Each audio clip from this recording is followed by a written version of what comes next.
Hai semuanya. Ini dari kelompok farmasi akan mempresentasikan tentang hasil analisis kami mengenai berita wisatawan Indonesia yang merusak Singapura di Jepang. Selamat menyaksikan. Saya mendapatkan 014230003. Di sini saya akan menjelaskan mengenai klaim-klaim yang terkandung di kasus wisatawan Indonesia yang merusak pohon sakura. Yang pertama ada pernyataan atau klaim, di mana pernyataan atau klaimnya itu pohon sakura hanya ada di Jepang. Kemudian untuk non-klaimnya, apakah wisatawan Indonesia itu mengetahui bahwa tindakan atau perbuatannya sangat memalukan, di mana dia melakukan hal tersebut hanya untuk mendapatkan sebuah foto ataupun gambar. Kemudian klaim faktual, di mana Sakura merupakan objek wisata Jepang yang banyak dikunjungi oleh wisatawan. Kemudian untuk klaim nilai, netizen Indonesia mengancam aksi wisatawan Indonesia karena perbuatannya itu dianggap memalukan citra Indonesia. Kemudian untuk klaim faktual deskriptif, orang turis Indonesia menggoyang-goyangkan pohon sakura di Jepang agar bunganya berjatuhan. Akan tetapi, perilaku ini dikecam oleh media sosial karena dianggap tidak menghormati budaya Jepang. Yang berikutnya untuk klaim nilai perspektif, di mana pentingnya berperilaku baik ketika kita berada di luar. Kemudian pada klaim subjektif, menurut kejadian tersebut, orang Jepang menganggap bahwa cerminan Indonesia merupakan seperti perbuatan yang dilakukan oleh turis Indonesia yang datang ke Jepang tersebut. Kemudian klaim objektif, Sakura hanya akan mekar pada bulan Maret dan berlangsung hanya kira-kira sekitar 2 minggu. Kemudian untuk analisis kasus, di mana diidentifikasi dilansir dari CNN Indonesia Sabtu 13 April 2024, kasus tersebut memang benar terjadi, di mana berawalan dari seorang wisatawan Indonesia yang rekam perbuatannya dan memposting di media sosial miliknya, tepatnya di Facebook, akun Facebook miliknya, sehingga perbuatan mereka memicu pro dan kontra, dan para netizen mulai berkomentar dan meneruskan ke media sosial yang lain. Untuk analisis yang pertama, terjadi kasus wisatawan Indonesia di Jepang yang merusak pohon sakura. Kemudian kejadian tersebut terjadi karena wisatawan Indonesia yang ingin mengambil momennya di tempat wisatawan yang sedang dikunjunginya itu.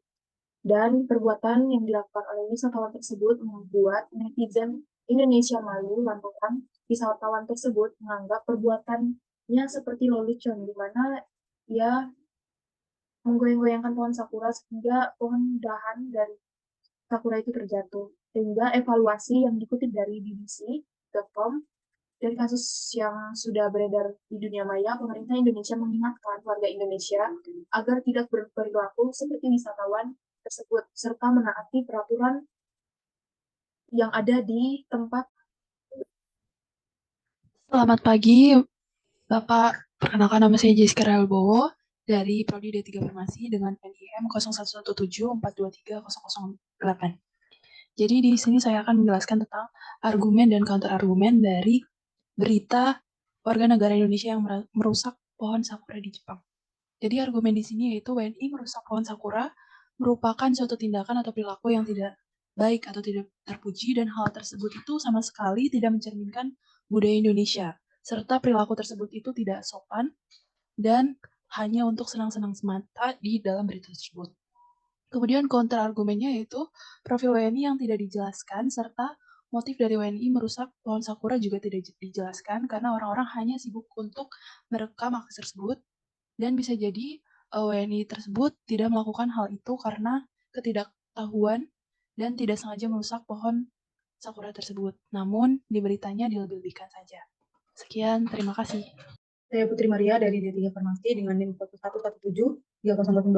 Di sini saya akan menjelaskan mengenai pola deduktif yang membahas mengenai berita wisatawan WNI merusak bunga sakura di Jepang. Yang pertama itu adalah modus ponen. Modus ponen sendiri itu memiliki rumus jika P maka Q, padahal P maka Q.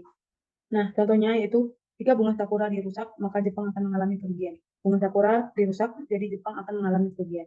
Yang kedua adalah modus tollens. Dengan rumus jika P maka Q, padahal bukan Q, maka bukan P. Contohnya yaitu bila pada saat ini adalah musim semi, maka bunga sakura akan tumbuh dengan lebat. Bunga sakura tidak tumbuh dengan lebat, jadi saat ini bukan musim semi. Yang ketiga adalah silogisme disyuntif. Silogisme disyuntif itu memiliki rumus P atau Q bukan P jadi Q, atau yang kedua P atau Q bukan Q jadi P.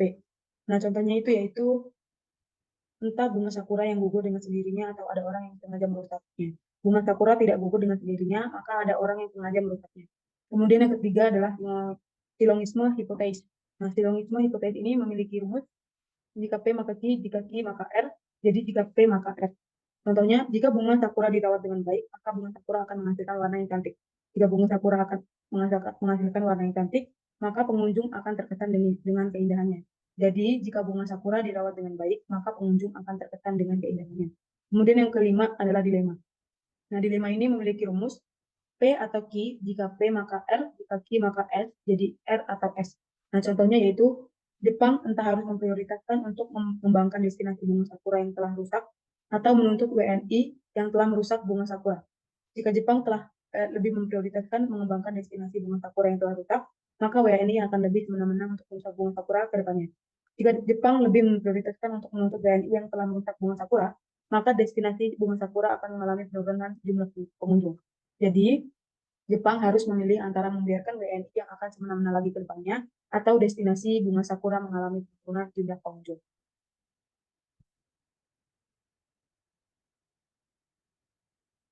Saya Laurencia Sari dengan NIM 0114230009. Saya akan menjelaskan tentang penerapan argumen induktif spesifik. Pada bagian analogi, penting untuk mengajarkan tentang pentingnya menjaga lingkungan alam seperti pohon sakura.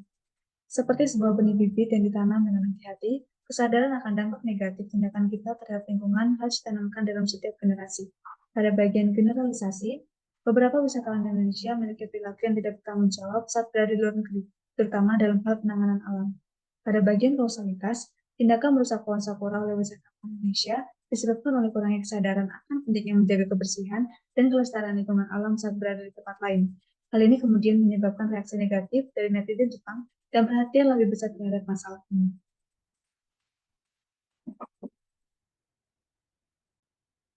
Perkenalkan, nama saya Laurencia Langkola dengan NIM 0117423010. Di sini saya akan menjelaskan tentang kesesatan berpikiran informatif. Menurut Banda Wagon, semua orang marah pada turis Indonesia, jadi saya juga harus marah. Dan yang kedua dari quote host Ergo Porter host. Turis Indonesia merusak pohon sakura, sekarang orang Jepang membenci semua orang Indonesia.